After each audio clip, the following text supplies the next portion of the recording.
하나님은 여러분에게 주인이 되십니다. 하나님께서 여러분을 부르실 때에는 이유가 있습니다. 마치 우리 옛날 이야기들을 상상하면서 주인이 종을 부를 때에 마당새야, 돌새야 하고 부를 때에 그 주인이 뭔가 시킬 일이 있어서 부른다는 것을 우리가 알잖아요. 그 쇠자라고 하는 단어를 이렇게 살펴보니까 우리 그 무겁다, 그 철, 그런 쇠의 의미도 있고 또 거기에는 여러 가지 해석이 붙는데 뭐뭐를 관리한다, 마당새야 할 때에 마당을 관리한다.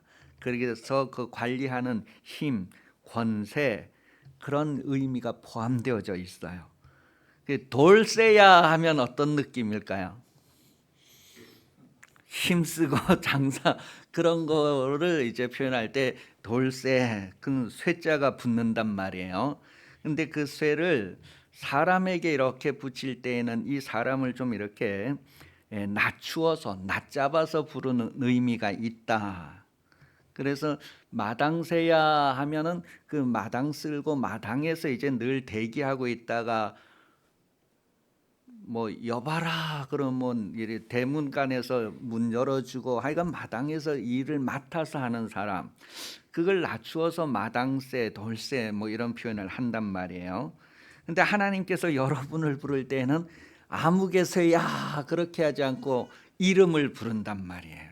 그 각각의 이름을 부른다는 것은 명예, 그 존귀함이 있다는 것을 표현하는 것이죠. 하나님께서 여러분을 부를 때에도 뭔가 일이 있어서 여러분에게 시키실 일이 있어서 부른다 하는 것을 우리가 생각을 할 수가 있습니다. 그래서 주인이 하인을 부를 때 시킬 일이 있는 것처럼 하나님께서 여러분을 부르실 때에는 여러분에게 뭔가 직분이 있어서 부른다는 거예요. 시킬 일이 있어서 부른다는 거예요. 그런데 아무나 부르는 것이 아니고 할 만한 사람을 부르는 거예요. 이 일을 하는데 누가 적합하다. 마당새를 부를까 돌새를 부를까. 그것처럼 하나님께서 여러분을 각각 부르실 때는 여러분이 각각 하나님 앞에 뭔가 할 일이 있고 할 만하다는 것을 하나님께서 이미 인정하신 거예요. 그래서 우리가 하나님 앞에 뭔가 쓰임받고 일할 때는 아무나 스스로 일할 수 있는 것이 아니라 하나님이 택하여 부른 사람이 일을 할 수 있는 것이다 라고 말을 해요. 출애굽기 28장 1절에서 3절까지 보면 이스라엘 백성들, 그 많은 백성들 중에서 특별히 이제 아론을 부르신 것은 제사장 직분을 하게 하려고 아론을 부르셨다는 것을 기록하고 있습니다. 그러니까 아무나 부른 것이 아니라 할만하다 싶은 인정돼서 벌써 이미 합격된 사람을 하나님이 부르시는 거예요. 그래서 제사장으로 아론을 부르셨다 그렇게 표현하고, 히브리서 5장 4절은 그 직분이 너무 존귀해서 아무나 할 수 있는 게 아니다 그렇게 표현을 하고 있어요. 여러분, 우리 손이 하는 역할을 발휘할 수 있을까? 어느 정도 한다 그래요. 그래도 이제 또 우리 몸에 각각 기능이 다 있는데 다른 기능을 하는 거는 많은 차이가 있단 말이에요. 그래서 하나님께서 부르시고 쓰시는 데에도 다 그 부르심에 적절하게 합당한 그런 자를 부르시고 쓰신다는 것을 말해 줍니다. 하나님은 여러분의 이름을 부르면서 여러분을 너무 소중한 부분으로 쓸 부분이 있다는 것, 쓰시려고 부르셨다는 것을 기억하시기를 바랍니다. 여러분, 하나님께서 성경에서 누구를 불렀다 할 때 어떤 사람들을 생각하십니까? 하나님께서 누구를 불렀다고 할 때 물론 아담부터 시작해서 모든 사람을 하나님은 부르셔요. 그런데 특별히 그 부름에 대해서 이제 몇몇 인물들을 이렇게 성경이 표현을 해주고 있단 말이에요. 하나님께서 아브라함을 부르셨잖아요. 아브라함을 부르셨다는 내용이 느헤미야 9장 7절에서 8절에 소개되어지고 있는데 하나님께서 아브라함을 택하실 때에 뭔가 이유가 있어서 아브라함을 불렀다고 표현했어요. 그게 뭐냐 하면 충성되었다는 거예요. 한번 읽어보겠습니다. 7절부터 시작. 주는 하나님 여호와시라. 옛적에 아브라함을 택하시고 갈대아 우르에서 인도하여 내시고 아브라함이라는 이름을 주시고 그의 마음이 주 앞에서 충성됨을 보시고 그와 더불어 언약을 세우사 가나안 족속과 헷 족속과 아무리 족속과 브리스 족속과 여부스 족속과 기르가스 족속의 땅을 그의 씨에게 주리라 하시더니 그 말씀대로 이루셨사오매 주는 의로우십니다. 하나님께서 모세를 부를 때 모세가 하나님 앞에 충성되었다는 거예요. 아브라함을 부르실 때, 아브라함을 부를 때에도 충성스럽구나, 성실하구나, 신실하구나 그렇게 인정돼서 그를 부르시고 그에게 일을 시키시게 되는 것을 말해요. 민수기 12장 7절에 보면 모세를 부르시는 내용을 표현할 때 모세도 하나님께서 보시고 충성스럽구나, 성실하구나 그렇게 해서 그게 인정돼서 부르셨다는 거예요. 또 성경에 보면 이 갈렙에 대한 이야기를 할 때 갈렙도 하나님 앞에 충성되었다. 그 모세의 후계자로 쓰임 받았던 여호수아, 이 여호수아와 갈렙을 표현할 때에 그들이 하나님 앞에 충성되었다고 표현을 해요.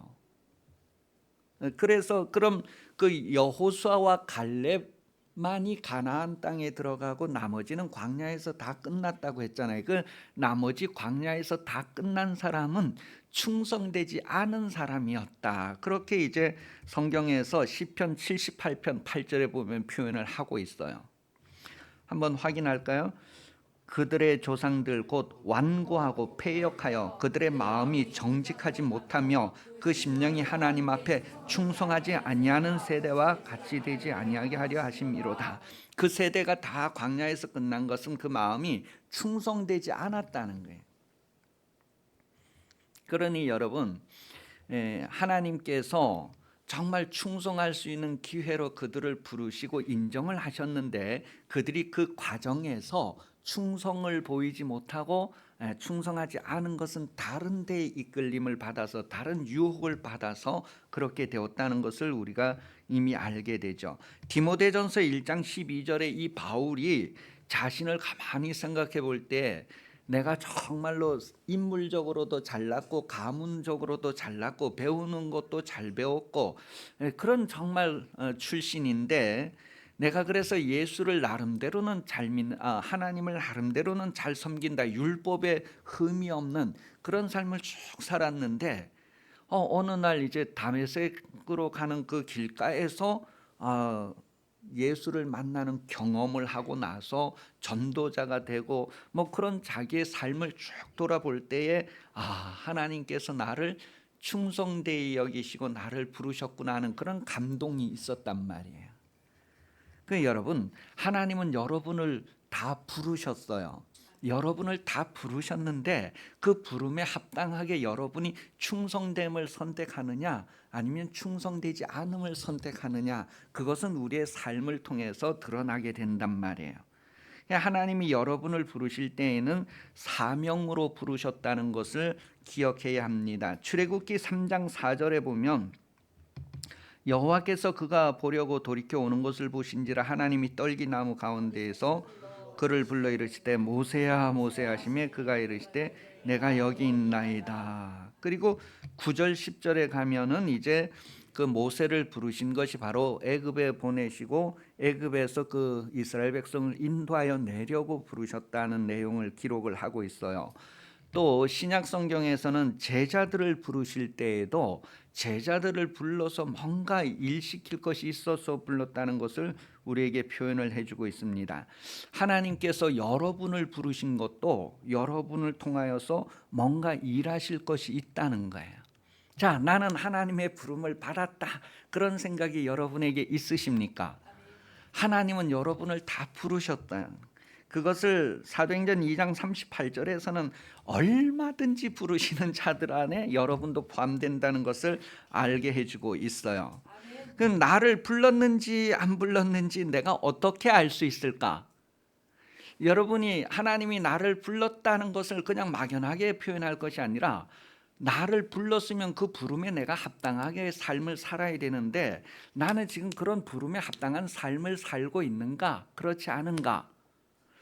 그랬을 때 먼저 하나님이 나를 불렀는지 안 불렀는지를 확인해야 되잖아요. 나를 부르셨는가 정말? 그때 그 기준이 있어요. 그 기준을 딱 대면 아, 나를 부르셨구나 안 부르셨구나를 스스로 확인하는 거예요. 로마서 8장 28절에서 30절까지 읽어봅니다. 로마서 8장 28절부터 시작. 우리가 알거니와 하나님을 사랑하는 자 곧 그의 뜻대로 부르심을 입은 자들에게는 모든 것이 합력하여 선을 이루느니라. 하나님이 미리 아신 자들로 미리 정하셨으니 그는 그로 말미암아 형제 중에서 맏아들이게 하려 하십니다. 또는 미리 정하신 그들을 부르시고 부르신 그들을 또한 의롭다 하시고 의롭다 하신 그들을 또한 영화롭게 하셨느니라. 이 말씀을 잘 보면요, 하나님이 나를 부르셨다 안 부르셨다를 내가 어떻게 확인하느냐 하면 내가 하나님을 사랑하는가 안 사랑하는가. 잘 보세요. 우리가 알거니와 그랬어요. 28절에 우리가 알거니와, 이미 아는 거예요. 하나님을 사랑하는 자. 여러분이 하나님을 사랑한다면 아, 나를 부르셨구나, 그것을 아는 사람은 하나님을 사랑한단 말이에요. 근데 대부분 성도들이 신앙생활하면서 하나님을 안 사랑하는 경우가 많아요. 안 사랑하기 때문에 그 부르심에 대한 것들이 다 흐려지고 사라지는 거예요. 직분은 하나님을 사랑하는 자가 감당을 할 수가 있습니다. 하나님의 부르심은 하나님을 사랑하는 자들이 그 부르심을 감당할 수가 있어요. 그런데 하나님은 여러분을 부르셨는데도 여러분이 그것을 부름을 감당하지 않는 것은 하나님을 사랑하지 않기 때문이란 말이에요. 그래서 성경이 지금 28절에 하나님을 사랑하는 자다 그렇게 확인을 해주고 있어요. 하나님을 사랑하는 자가 누구냐 했을 때에 그 부르심을 얘기한단 말이에요. 그 여러분 고린도후서 5장 18절 19절에 보면 이 직분이라고 하는 것은 하나님을 사랑하는 사람이 감당하는 거구나 하는 것을 말합니다. 모든 것이 하나님께로서 났으며 그가 그리스도로 말미암아 우리를 자기와 화목하게 하시고 또 우리에게 화목하게 하는 직분을 주셨으니 곧 하나님께서 그리스도 안에 계시사 세상을 자기와 화목하게 하시며 그들의 죄를 그들에게 돌리지 아니하고 화목하게 하는 말씀을 우리에게 부탁하셨느니라. 그 화목하게 하는 직분과 말씀을 이제 우리에게 이렇게 주셨다는 내용을 기록을 합니다. 근데 이것을 어떻게 하느냐 했을 때 요한복음 14장 15절은 너희가 나를 사랑하면 나의 계명을 지키라 그랬어요. 계명을 안 지키는 이유는 사랑하지 않기 때문이란 말이에요. 그래서 사랑하는 이들이 그 부르심의 그 사명을 감당하게 된다는 것을 말해줍니다.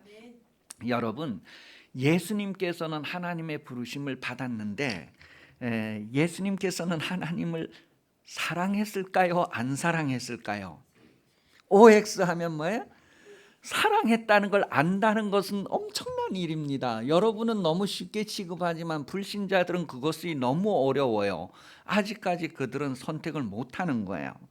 예수님께서 하나님 아버지를 사랑했을까 안 사랑했을까를 우리는 성경을 통하여서 사랑했구나 하는 것을 알게 됩니다. 요한복음 12장 50절에 나는 그의 명령이 영생인 줄 아노라. 예수님께서 하나님의 명령은 영생이다라는 것을 아시고 그 명령을 순종하는 삶을 살았다는 것을 요한복음 10장 18절을 통하여서 확인을 해주고요. 그것을 빌립보서 2장 8절에서는 구체적으로 죽기까지 순종했다 그런 표현을 하고 있어요. 요한계시록 12장 11절에서는 죽기까지 자기들의 생명을 아끼지 아니했다 그렇게 표현을 하는 거예요. 그게 하나님을 사랑하는 사람들의 모습을 정리한 것이죠. 죽기까지 자기 생명을 아끼지 않는 것이 무엇이라고요? 사랑이란 말이에요. 또 다른 표현은 뭐예요? 죽기까지 자기 생명을 아끼지 않는 것이 바로 믿음입니다. 또 죽기까지 자기 생명을 아끼지 않는 것이 바로 소망을 가진 사람들에게 나타나는 현상이란 말이에요. 그래서 이 세 가지는 항상 있을 것인데 그 중에 첫 번째가 뭐냐 하면 사랑이다라고 했을 때에 사랑으로서 죽을 수도 있고 충성할 수도 있고 순종할 수도 있고 그렇다면 사랑이 있어서 믿음이라고 하는 건요 하나님을 사랑하는 자들에게 나타나는 은혜예요. 하나님을 사랑하는 이들에게 주시는 선물이 믿음이에요. 다니엘서에 표현되어 있단 말이에요. 다니엘과 그 친구들이 다니엘서 3장 17절 19절에 보면 믿음은 하나님을 사랑하는 이들에게 주는 거구나 하는 것을 확인해요. 읽어봅니다. 왕이여 우리가 섬기는 하나님이 계시다면 우리를 맹렬히 타는 풀무불 가운데서 능히 건져내시겠고 왕의 손에서도 건져내시리이다. 그렇지 아니하실지라도 왕이여 우리가 왕의 신들을 섬기지 아니하고 왕이 세우신 금 신상에게 절하지도 아니할 줄을 아옵소서. 느부갓네살이 분이 가득 사드락과 메삭과 아벳느고를 향하여 얼굴빛을 바꾸고 명령하여 이르되 그 풀무불을 뜨겁게 하기를 평소보다 7배나 뜨겁게 하라 하고. 여러분 지금 우상을 섬기지 말라고 하는 것은 하나님의 명령인 줄 알죠. 그 하나님의 명령을 이 다니엘과 그 친구들이 지키잖아요. 그 명령을 지키는 것은 하나님을 사랑하는 마음이 없으면 안 되는 것이란 말이에요. 이들이 하나님께서 우리를 건져내실 것입니다 하는 그런 믿음을 가지고 있어요. 그리고 이 풀무불에서 우리를 건질 겁니다. 그런 믿음을 가지고 있는데 하나님이 혹시 우리를 이 풀무불에서 건지지 아니하실지라도 구원해 주지 않을지라도 우리는 우상을 섬기지 않습니다. 하나님의 계명을 우리는 순종합니다 할 때 그들이 그런 하나님의 계명을 순종하는 것은 바로 하나님을 사랑하는 마음이 있어서 그 계명을 순종한단 말이에요. 그래서 그것을 다르게 표현할 때 그것을 믿음이구나 하는 것을 보게 됩니다. 이거 우리가 계명을 지키는 것은 내가 죽고 사는 거하고 아무 상관없다. 우리는 그냥 계명을 지킨다는 거예요. 왜냐하면 그건 내가 사랑하기 때문에. 사랑하는 분이 내게 하시는 말씀에 대해서는 내가 아무 이유 없이 대가 없이 그대로 행한다고 하는 표현을 하는 거예요. 그것을 믿음이라고 신학적으로 표현을 한 거예요. 그것이 믿음. 그리고 하나님에 대한 그런 바람이 있기 때문에 하나님에 대한 그런 신뢰가 있기 때문에 그것이 변하지 않는 거예요. 그래서 그것은 소망이다라는 거예요. 그래서 믿음도 소망도 사랑으로 온전하게 된다는 것을 우리에게 나타내 주고 있는 거예요. 여러분의 믿음, 여러분의 소망, 하나님을 사랑함이 있어야지만 온전케 된다는 것을 말합니다. 바울이 왜 전도하지 아니하면 자기에게 화가 있을 것이다 라고 말했을까요? 오늘 본문에 보면 내가 이거 부득불 할 수밖에 없다. 그런 표현을 한단 말이에요. 그리고 내가 이것을 안 하면 내게 화가 있을 것이다. 그런 표현을 오늘 본문에 하고 있어요. 전도하는 거 이건 내가 반드시 해야 될 일이라. 내가 이거 전도 안 하면 내게 화가 있다. 왜 그런 표현을 했을까요? 고린도전서 16장 22절에 보면 만일 누구든지 주를 사랑하지 아니하면 저주를 받을지어다. 우리 주여 오시옵소서. 이 바울은요 하나님을 얼마나 사랑했는지 하나님의 복음 전도 그 계명을 지키는 데 자기의 모든 것을 투자를 하는 거예요. 그게 바로 하나님을 사랑하기 때문이라는 것을 말해줍니다. 그래서 이 바울의 삶을 오늘 본문에서 쭉 표현하는데 율법이 없는 사람에게는 내가 율법 없는 사람같이, 할례 안 받은 사람들에게는 할례 안 받은 사람같이, 수준 떨어지는 사람들에게는 내가 수준 떨어지는 사람과 같이 여러 모양으로 여러 사람에게 그렇게 자기가 행동을 했던 것은 바로 그들 중에 몇 사람이라도 구원을 얻게 하려 합니다. 그런 표현을 해요.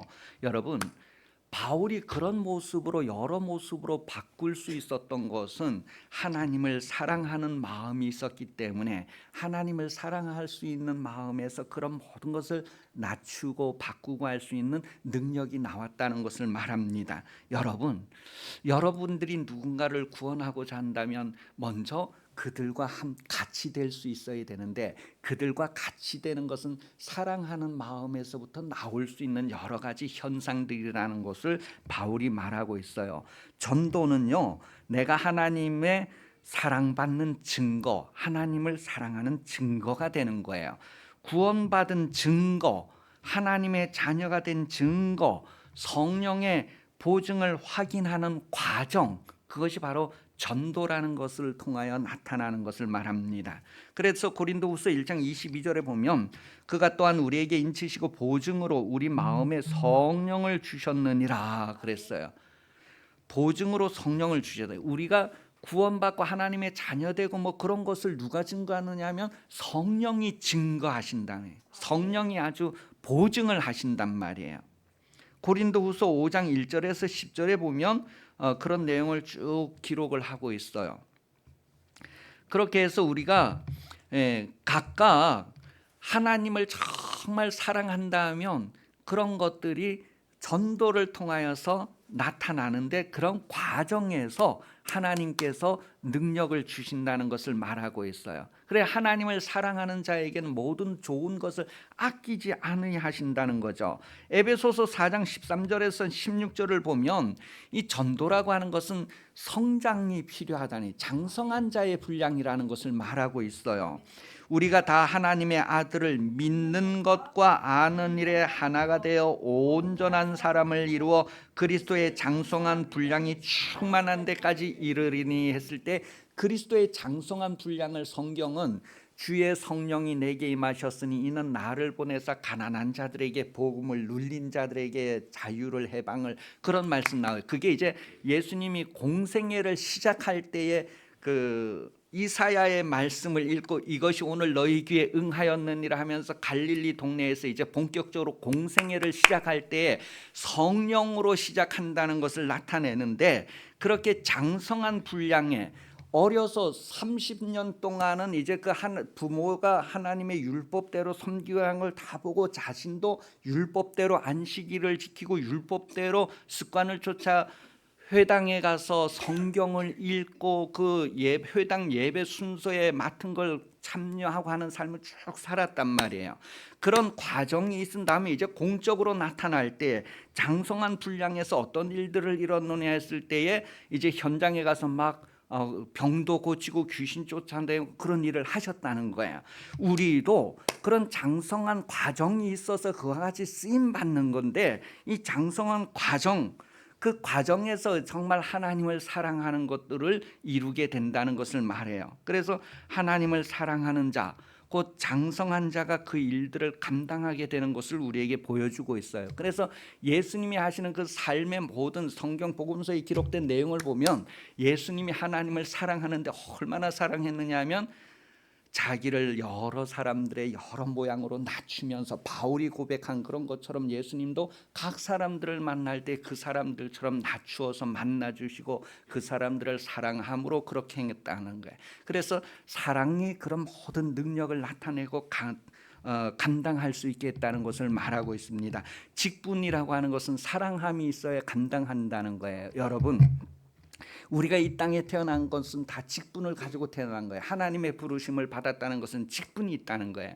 사소한 것이라도 그 직분을 감당하는 데 필요한 것이 뭐냐면 사랑이라는 거예요. 사랑.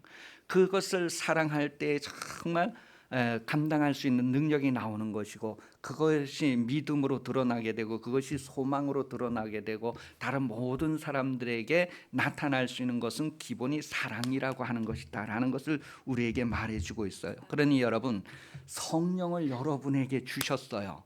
이미 장성한 자의 분량으로 여러분을 쓰시려고 성령을 주셨으니 이제는 성령과 함께 여러분들이 여러 가지 일들을 감당하면서 예수님보다 더 큰 일을 한다는 것은 예수님이 하신 일들과 그 밖에 다른 여러 가지 더 넓은 일들을 할 수 있다는 것, 그런 성장의 분량을 감당하는 것을 기도하시고 결실하는 그런 신앙생활 되시기를 예수님의 이름으로 축복합니다.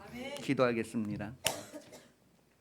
하나님 아버지, 기쁨교회된 모든 성도들이 하나님을 이전보다 더욱 사랑하게 하시고 자신이 어떠한 사랑을 받은 것을 깨달아서 각 사람들에게 각 모양으로 낮추면서까지 사랑을 이루는 생활들이 되게 해주시고 열매를 맺게 해주시옵소서.